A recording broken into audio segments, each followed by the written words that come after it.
Welcome to the show.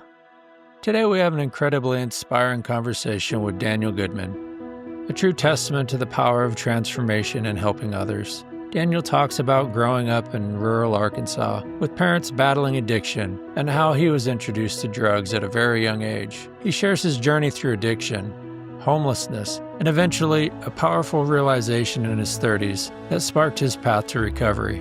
Now, with 2 years of sobriety, Daniel is not only rebuilding his life, but is actively involved in two incredible initiatives, the Pick Me Up program and Seven Hills Homeless Center. The Pick Me Up program, a collaboration between the City of Fayetteville and Genesis Church, employs individuals experiencing homelessness to clean up trash and debris around the city. Daniel, who started as a volunteer, quickly rose to a leadership role within the program.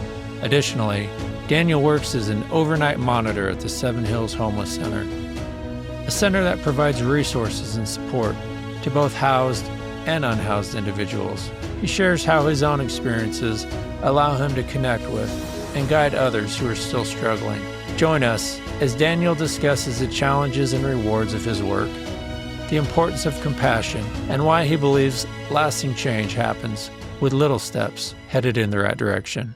Let's start out, Daniel, with just giving us a little bit of background, where you grew up at, and what your life was like as a child. I grew up in Perry County, Arkansas, Mm.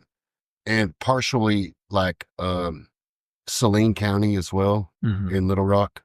I mean, I just was raised in the woods, just a normal life, not probably barely even middle class, Mhm. and had parents that were struggling with addiction, and they did the best they could. Yeah. So Siblings? Did you have siblings? I do. I have a brother and two siblings and a step sibling as well, which is in DHS custody. So I don't know where he's at, but Yeah. hopefully one day, you Yeah. never know. Yeah. It's a small world. Right. So you grew up in Arkansas. You had parents, they're struggling with addiction. How old were you when you started using or first introduced to drugs, maybe? I was about 7.5 whenever my dad was cooking methamphetamines in the back of this burned down half a trailer that we lived in for a little while. Did you realize what was going on? Curious kids really find out a lot more than what people think. You know what I mean? Like when your dad's like going off to the back and doing, all this stuff and, you're like, what's he doing? And then you figure it out. So it's really not that hard. So then my dad lost custody of me and my brother because my mom and my dad got a divorce, and my dad had custody of me and my brother, and my mom had my sisters. And so he got busted for manufacturing. And so we went into DHS custody and then went to my mom's. So there for a few years after that, there was really no like open drug use, I guess you could say. Right. My mom kind of kept it hidden a little better Right. than my dad because he was just full throttle. So by the time I was a teenager, I, began like stealing cigarettes, and I knew my mom smoked weed. So I started smoking weed, and then before you know it, I'm back, started using methamphetamines again. And there you go. Not even a memory from there. Right. Yeah. Yeah. So you started using methamphetamine. Did you consider yourself an addict? I really didn't really know what an addict was. I just thought they were having fun. You know what I mean? It's just before I really realized I was an addict, I was probably in my 30s because I was like, oh, I could quit anytime. You know what I mean? Like, I don't need this, but You didn't want to. I didn't want to. It's like, this is what I want to do. So what happened in your 30s to where you're like, oh man, this maybe there's something wrong here, or I guess I was holding on to all my past regrets, just not being there for my kids and, just not being a normal, I say normal, but I don't think that there's anyone normal. It's just not. yeah, define normal. Yeah. I think I was holding on to all that pain, I guess. And so it kind of made me realize that I just couldn't let it go because that was like my barrier to escaping all that. So, so you said that, yeah, how many kids did you have? Or I've got 3 kids. you have three kids? Yeah. Okay. So this time in your early 30s, when you're starting to realize that you're starting to see your kids. Not being able to show up for them, not Right. being able to keep promises, you know what I And mean? that's the guilt that you're Not talking being about. able to provide, for them, you know what I mean? Because like I was just a nuisance to society. When you're out robbing and stealing and, getting high, it's pretty much living on someone else's dime. Yeah. So this process of kind of the guilt and and I guess the shame for not being there for your kids, was that a slow buildup, or did that come on pretty It fast? was a slow build up because at first I really didn't care. Like I would just not even think about it because I would just stay high, not have no sober time to like sit there and like filter through all those thoughts. So where were your kids living at this time, and where were you living? My son, he lives with his grandpa, and I was living just wherever. I stayed on the streets a lot. Right. Yeah. Yeah. I've been on the streets most of my life. I remember you saying that previously in a conversation you actually enjoyed it. I do. Enjoyed I really miss what it. about it? I really miss just waking up in the wildlife, hearing the birds, the crickets at night. Like I love it. It's peaceful for you? It's peaceful. Yeah. Right. Yeah. So you're kind of having this mindset where it's like, maybe I do have a problem. I need to be there for my kids. How did you channel that? What did that lead you into? Kind of led me into this whole state of mind of just like not wanting to hold on to those things anymore because like I kept feeling like I could change the past and there's nothing you can do to change it. You know what I mean? It's just I have to let it go. So I think my hugest barrier for like getting past like developing and like moving forward was that letting go period. Right. Yeah. So they're letting go. And then were there people that influenced you? Were there organizations that really helped you out? Because that's kind of a big transformation. Yeah. What really helped me was just like some people, Josh Parks, actually, which is my boss. He's my administrative boss right now. He kind of helped, support me. And Heather Elsie, she's the environmentalist for the trash and recycling Right. in Fayetteville. And she's really a tremendous person. She helped me a lot. Like give me someone positive and amazing to be around and be comfortable with talking to.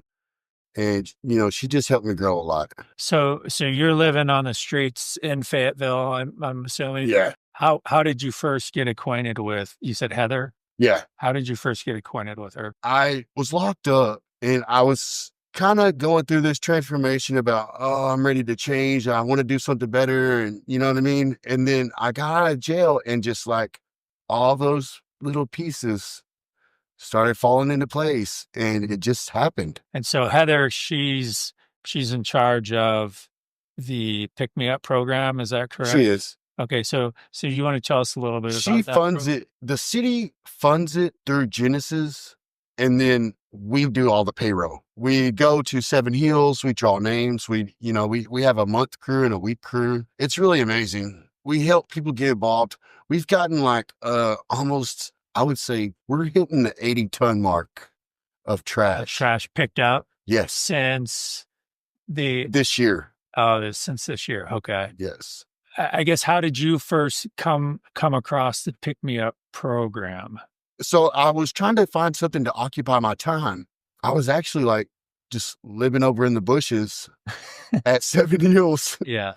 So I was like, man, I need to do something like I've got the stagnant time that I've been causing me to like stumble. Right. And I was like, I'm going to start doing some volunteer work because like I knew like in my past, I've done a little bit of volunteer work and like, it was just rewarding for me to like, just like be making a change and not getting nothing out of it, it's just doing something good.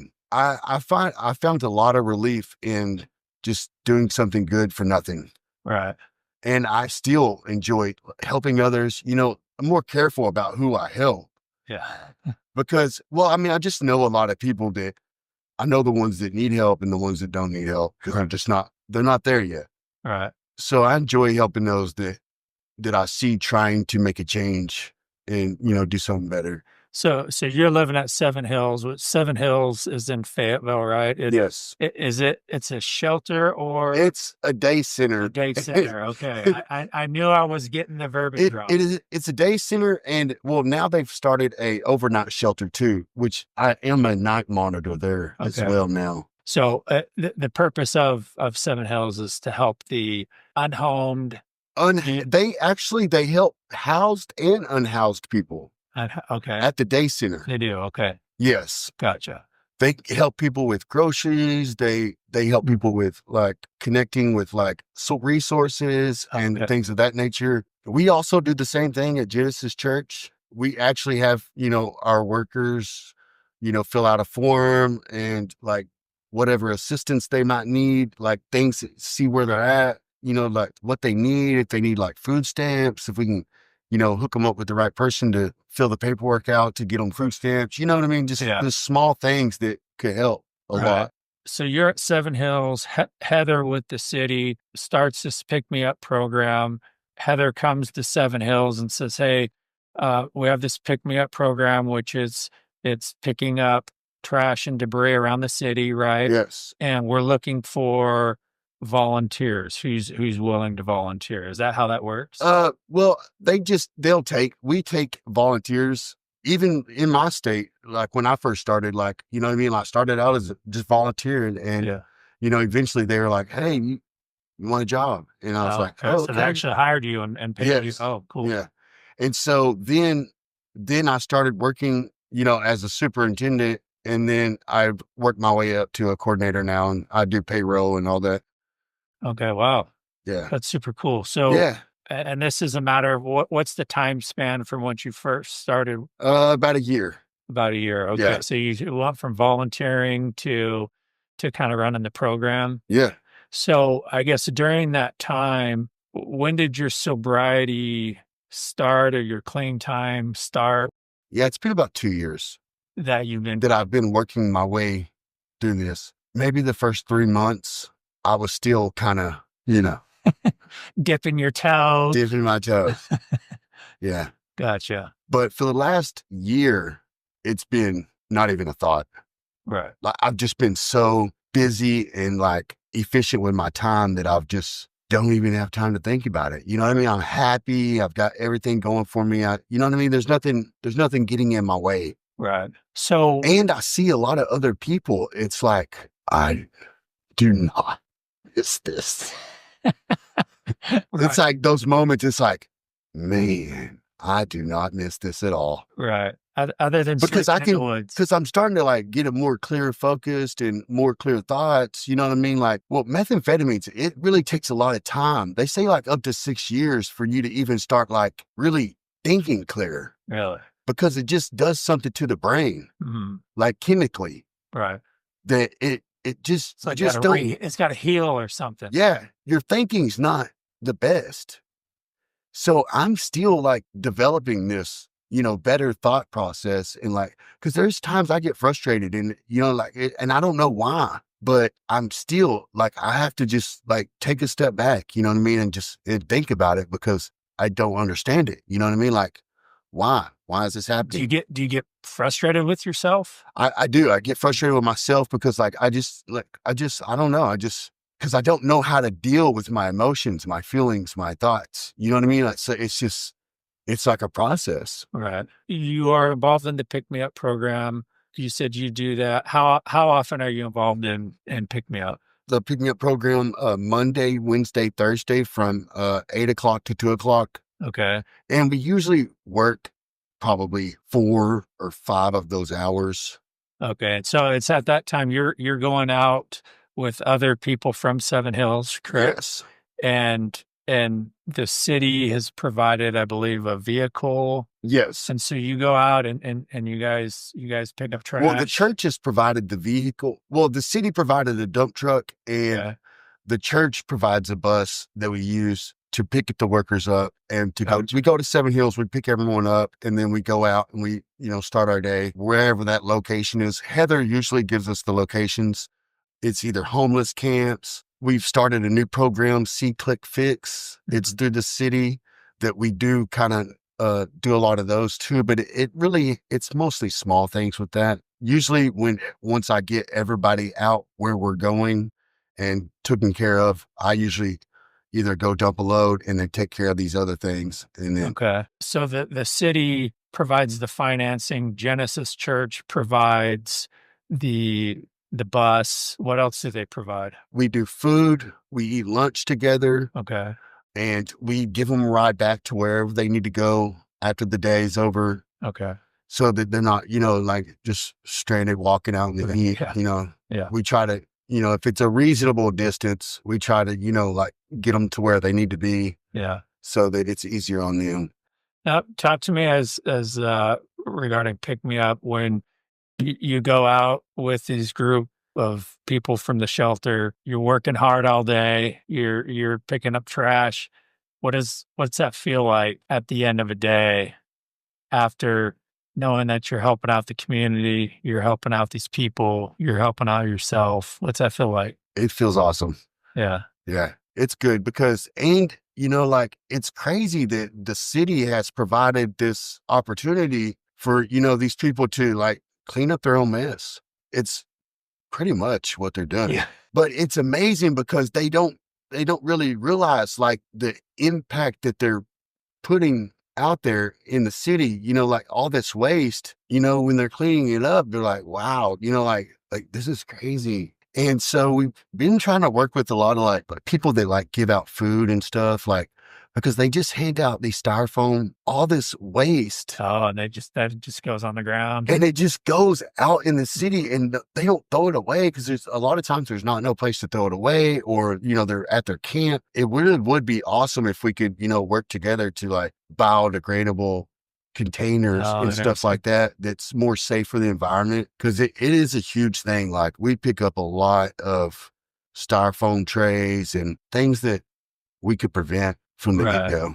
So there may be an opportunity there to I hope kind of work with the broader community. That's a good insight. Yeah. So okay, so you're involved with Pick Me Up, and then you're also involved with Seven Hills, is that right? Yes. What's your involvement there? I'm a overnight monitor at the overnight shelter. So there's a day center, which is 1832 South School. And there's an overnight shelter, which is 828 South Seven Hills Court. Okay. It's two different locations, and they're working on trying to get it together. Okay. And like as one big facility, so that it's not so spread out, and so that the employees are not spread out as well. Right. But that's a process right now, because there's been a big issue with the safe camp thing that I don't know if you've heard about it. I haven't.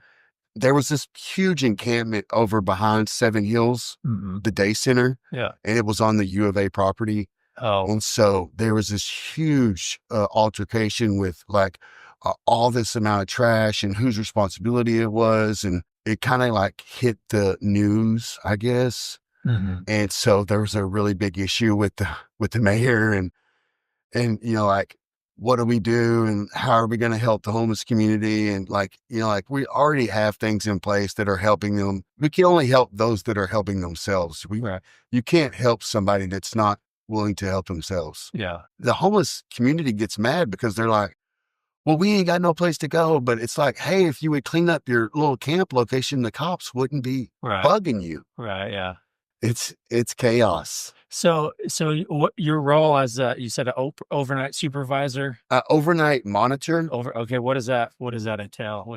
So I pretty much we have a little community kitchen over there, and we have rooms that have 4 bunk beds, or it has 2 bunk beds in each room. Everyone has to share a room and we got women's and men's sides. They pretty much come and go as they please. We're just there to like monitor and make sure, nobody's like using drugs or alcohol, that everybody's getting along. We help manage the environment a little bit, without like some type of structure. It gets crazy. Being that that you're in recovery, and I can only assume that a lot of the people at the shelter are Still using, yeah. still using. Yeah, we don't like tell people like, oh, if you're using, you can't stay here. It's just not what we're trying to put out there. We're trying to like meet people where they're at, help them, guide them through. You know, like, hey, like you're struggling, like maybe this is why you're struggling, you know. Yeah. So we try to meet people where they're at. So I guess, how do you protect yourself and your own recovery in those circumstances? I don't know. I'm just past it. I'm done with it.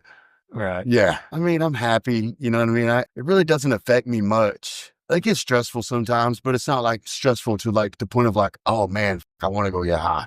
So it sounds like you still have a lot of involvement, interaction. Any counsel you have for them, it's probably not formal. You're not formally sitting down with these folks, right? No, it's just kind of casually like, yeah. you know, here's something that could help you out. Yeah, if I see someone struggling real bad, you know what I mean? And I know they've been getting high like the last 5 days, it's not hard. Once you have been there, you kind of can see it. Right. You know what I mean? It's like somebody that's not ever gotten high or, you know, like drink alcohol or, you know, like smoke some weed.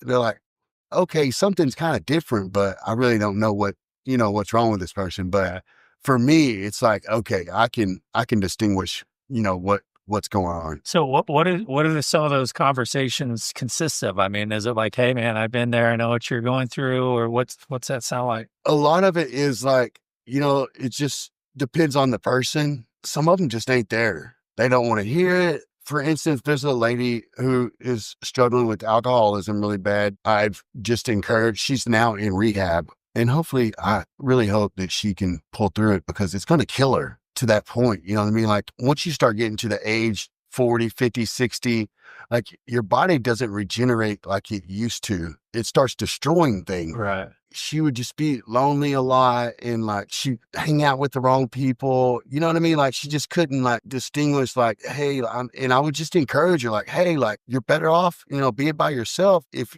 you're going to allow someone, you know, get you to do these things like that's unhealthy for you, like get away from them. Welcome to The Good Influencers. I'm your host, Ty Manning. At my business, Restoration One of Northwest Arkansas, we restore properties damaged by water, fire, and mold. Our unique difference, though, and the inspiration for this podcast, lies with our incredible team. Most of our dedicated professionals are on paths of recovery, living out the good influence we highlight here. They bring a culture of trust and resilience to every project, ensuring that your home or business isn't just repaired, but thoughtfully restored. Choosing Restoration One means you're getting expert service from a team driven by purpose and a desire to have a positive influence. If you need compassionate restoration services, find us online at restorationoneofnwa.com or call us 24/7 at 479-866-4257. We're here to restore your property and your peace of mind. I guess you sound like you really care about this person, like legitimate compare about. Yeah.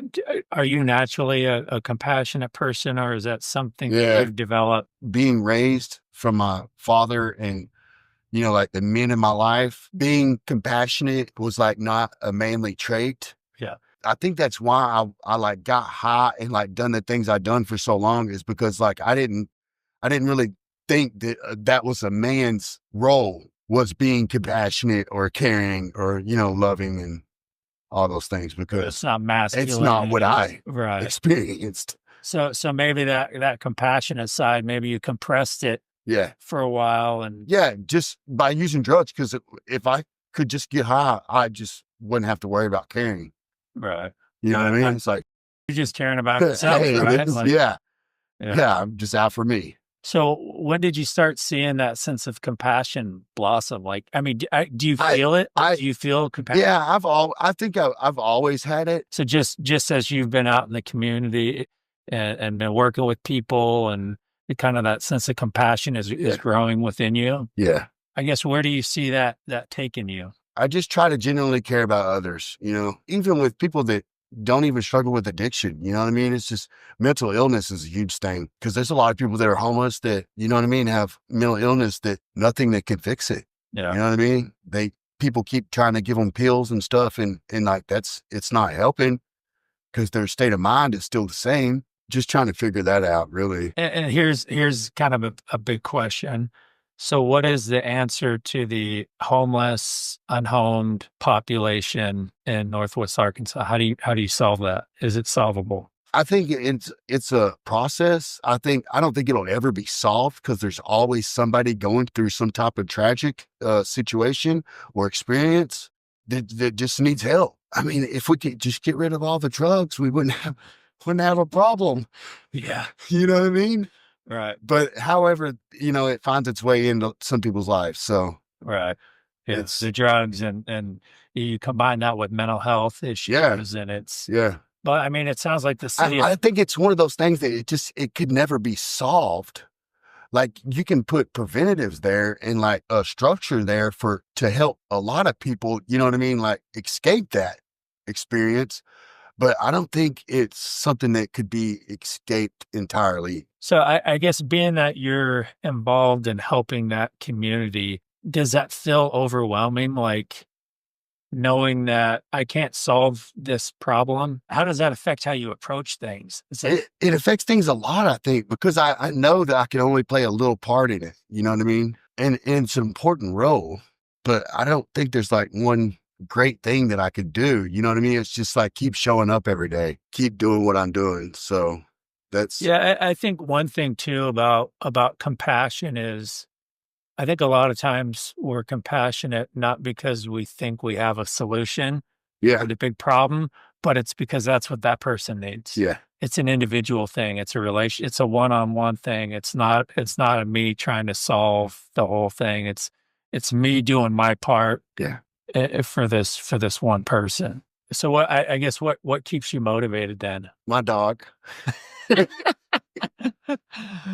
Love it. I love my dog. Nice. I have an amazing dog. He's my best friend. He terrorizes everything in my house. Yeah. So it's cool. I mean, you've gone from, it sounds like you had kind of a bit of a rough childhood. Yeah. You dealt with addiction and, living on the streets to you've got essentially a full-time job. You got two jobs. Yeah. You have an apartment. You pay for your own place. You're off of drugs. And you're helping other people. Yeah. Yeah. The name of this podcast is The Good Influencers. Yeah. And we try to, highlight people that are doing good in all different sorts of ways. So that idea of that concept of being a good influencer, what's that mean to you? It means a lot because I just want to change somebody or help somebody change, Somebody was there for me to help me change. So I feel like I can help somebody else change. Was that person Heather? Yeah. Yeah. Yeah. So she's awesome. So she's really having an impact. Yeah. She just sees everyone as people, you know what I mean? She doesn't like put this blanket, on different things. Yeah. She just knows they're people and they need help. I hope we continue to change and grow and develop into something that, helps others, move forward. All right, Daniel, I appreciate you coming on, man. Yeah. And, I just love seeing people change their lives. Yeah. And finding that confidence and that love of self. Yeah. And we also do a lot of like people that are doing like community service for like paying off fines and stuff. We do a lot of that stuff too. Okay. We take a lot of people that are like needing community service that's hours. For the Pick Me Up program. Yeah. Correct? Okay. Yeah. If people need community service hours, they can reach out to Yeah. Pick Me Up and go up there and we'll put them to work. Yeah. Are you a mean boss or a nice? No, I mean, sometimes I have to be, I have to be firm. Right. Yeah. But most of the times everything flows pretty good. And that's another thing I'm learning is just let things be what they are. As long as everything's flowing, then, I can't really argue too much. Right. Yeah. As long as the work's getting done. Yeah. Cause I'm not really big on micromanaging things. That can become a thing, I think. Yeah. You start micromanaging people and then they start backing off. You know what I mean? Right. So just letting people be them. Yeah, Yeah. that's good. You're becoming a leader as well. That's Yeah. awesome. Yeah. All right, Daniel. Well, I appreciate it, man. Yeah. I super appreciate you too. Yeah, we hope your story inspires. I do too. If it's just one person, Yeah. I imagine it'll be a lot more than that. That wraps up our inspiring conversation with Daniel. His story truly exemplifies how individual transformation paves the way for collective progress. Daniel actually reached out after our recording with a couple of key things he wanted to share. First, he wanted to make sure we highlighted his best friend John as a huge influence in his life, someone who provided vital support on his journey. Second, regarding his kids, Daniel confirmed he's actively building relationships with his twins. Despite the distance, they stay connected by talking on the phone and playing games together online. This ongoing effort shows just how committed Daniel is to his new path. We hope Daniel's journey offers a glimmer of hope and motivates you to make a positive impact in your own life and community. If his story resonated with you, please consider sharing it. Also, if you know someone doing good in our community whose story needs to be heard, send them my way.